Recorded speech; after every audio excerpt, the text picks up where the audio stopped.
байна уу? Солонгослынхаа дараагийн ахын шатны дөрмийн хичээлд та бүхэн минь татсан байна. За өнөөдрийн хичээл дээрээ болохоор хэвтүүлээ ва гэдэг одоо ерөнхийдөө солонгос хэлний дөрмийг үзэх болно. За энэ ва гэдэг нь болохоор ямар утгатай вэ гэхээр монгол хэлний ба болон гэсэн утгыг гаргадаг байгаа. За тэгээд ямар одоо яаж бичих вэ? Энийг одоо яаж хэрэглэх вэ гэдэг талаар та бүхэнд зааж өгье. За мэдээж хэрэг гээгүүлэгчээр төрсэн үгэн дээр гуагийн залхах. За одоо энэ харж байгаачлан сатан гэдэг үг маань болохоор гээгүүлэгчээр төрсэн байна. Чихэр гэдэг үг байна. За тэгээд тийм чинь гуагийн залхах сатан гуа. Чихэр ба гэсэн утгатай болж байна. Дараагийн болохоор ишгээр төрсэн үгэн дээр нь болохоор вагийн залхаж өгдөг байгаа.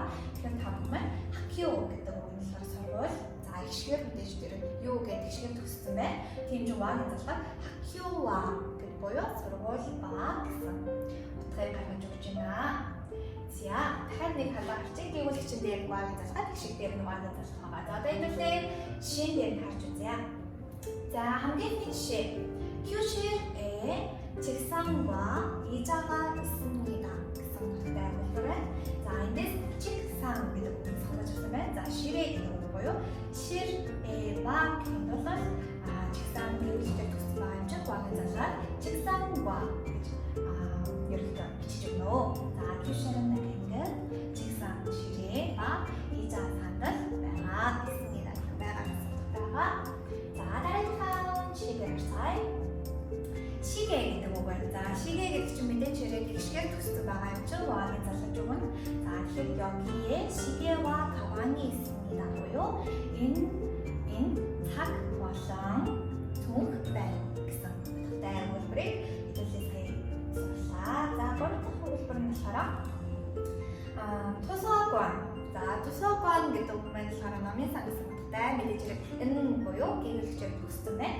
Тэгэхээр хэлүүлээ 과가 залхаад 도서관과 학교에 사람이 많습니다. буюу номын санба сургууль хүнийг байна гэсэн утгатай өгүүлбэрийг хэлээ.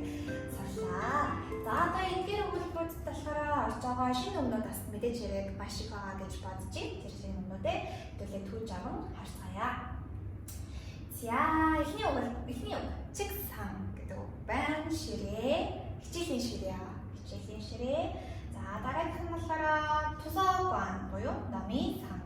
도서관. За дараагийнх нь 의자 гэдэг үг байна. сандал 의자. За энэ гурван үгийг ерөөхдөө та бүхэн маань өнөөдрийн хичээлээр заавал сурах хэрэгтэй байгаа шүү. За тэгээд дараагийнх нь болохоор хэлцэг.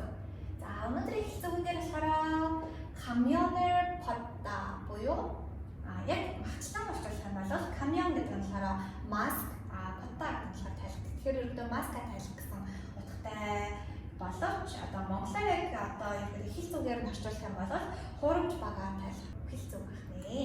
За тэгээд өнөөдрийн зураг нь болохоор ямар зураг болж байгаа вэ гэхээр К 고양이 포트 буюу нохоо муур харсан мэт гэдэг нь болохоор монголоор хан чаншиг гэсэн зурагтай яг утганы хувьд үзэх байгаа шүү. Тэгэхээр та бүхэн манаас энийг Токиогоо бичгийн шалгалтын дээр бас хэрвээ хэрэглэх байх юм бол бас заавал хэрэглээрэй гэж хэлмээр байна. Яагаад гэвэл мэдээж хэрэг зураг та одоо бичгийн шалгалтын дээр хэрэглэх юм бол их оногддог байгаа.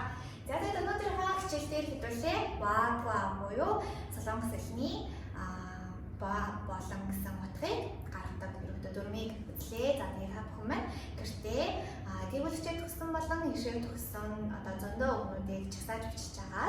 За гуа болон вагаа ингээд залгаж бичээд гэртээ янзав маш их хийгээсэй гэж хүсэж байна. За тэгээд өнөөдрийн хичээлийг үзсэн та бүхэндээ баярлалаа. Баяртай.